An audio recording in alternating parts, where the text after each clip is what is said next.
This is the new X65. It features all the same goodies on the inside as the older X with the numpad, just in a smaller form factor. And they brought over a lot of features from the bigger X to the smaller one here, one being those exposed stabilizer cutouts, and I really love those things.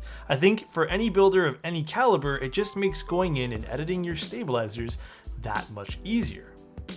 Now, one thing we did see with the larger X was the separated PCB and plate from the numpad and the base of the keyboard over here. Now, obviously the newer keyboard can't utilize the separated PCB and plate, so that is one change that we're seeing. However, it's still a great 65% gasket mounted keyboard kit, and I'll show you guys more about that here today. And as per the norm, I'll go over what's inside the X65 keyboard kit right now.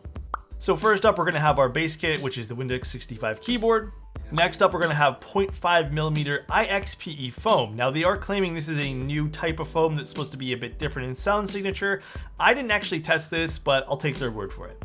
Next up, we're gonna have our palm or carbon plate, then our 3.5mm Poron PCB foam, and then some more 0.5mm IXPE switch foam.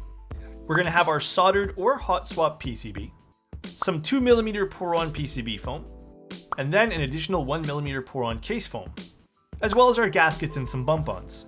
And now to go over a few things that have changed from the X to the X65, and the first thing is the stab cutouts.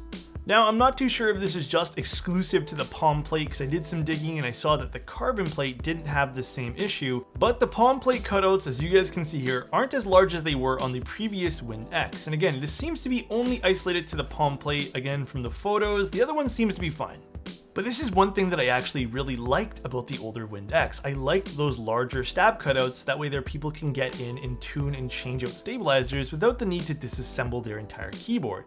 And while the feature isn't gone completely, as you can see in the spacebar, it's still quite there, it's just smaller now. It's still completely doable. I did a test run of installing these with these stab cutouts, but it still works. So I'm glad to see that feature hasn't been completely stripped away. It's just smaller on this plate. And now to talk about the next thing that I don't really like about this keyboard, and that's the light bleed coming from this LED light on the top face of the keyboard.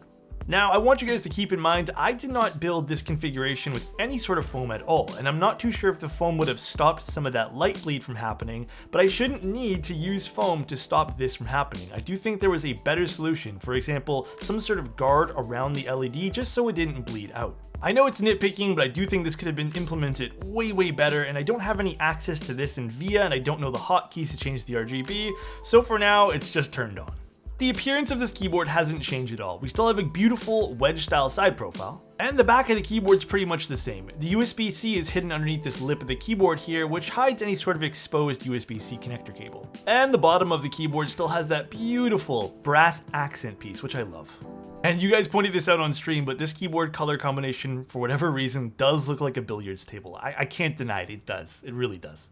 And the keyboard disassembles and reassembles the exact same way as the original X, which is pretty simple. There's an extra step because of this extra piece of frame here on the top, but I'll show you guys anyways.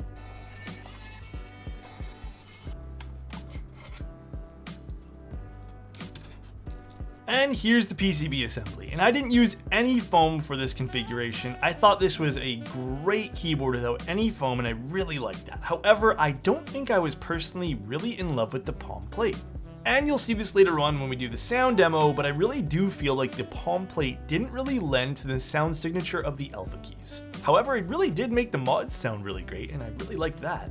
While this next point really isn't a criticism to the X, I would have loved to see maybe some sort of hybrid plate system with this keyboard, being the carbon for the alpha keys and the palm plate for the mods.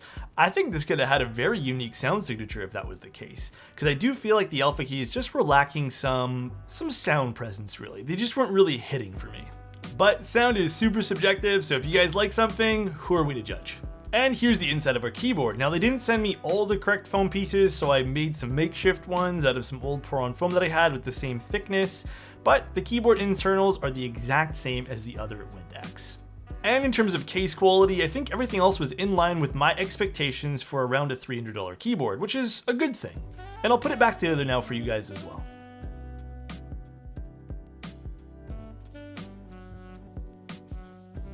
And here's the keyboard fully assembled again. And I'll show you guys what this sounds like right now.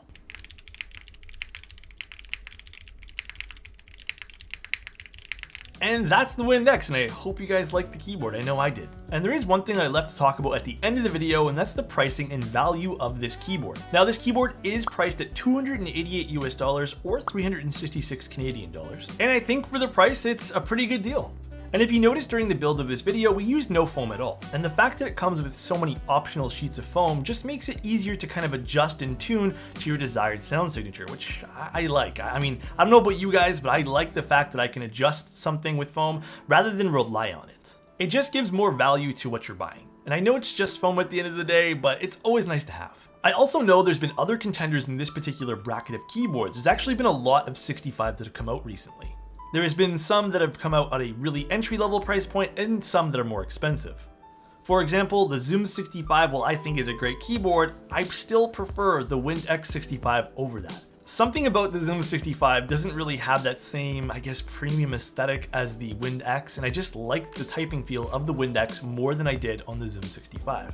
And I know both are still gasket-mounted keyboards, but I still preferred the Wind X. And the keyboard doesn't come without its flaws though. I really didn't like the light bleed from the LED, and I do think that the stab cutouts could have been larger on the palm plate. And now to ask the question that we usually ask during these type of videos: would I buy this keyboard, and who is this keyboard exactly for? And that's a great question. I honestly don't think I personally at this current time would pick up this keyboard. Again, I have a lot of current 65% keyboards that I don't think I would need to pick up another. Now, I think if you're in the market for a 65% keyboard or have a more entry-level keyboard, I think this is an awesome pickup for you. And that's not to say the keyboard's bad at all by not wanting to pick it up. I just think this keyboard's better suited for someone who's looking to get into the market for a more enthusiast or premium grade 65% keyboard. Also, I apologize there's not more talking head stuff. I just really wasn't feeling myself today. I don't know why. And if you guys like this style of video, please let me know down in the comment section below. Leave me a like, subscribe, do whatever you guys need to do, and take care. Peace.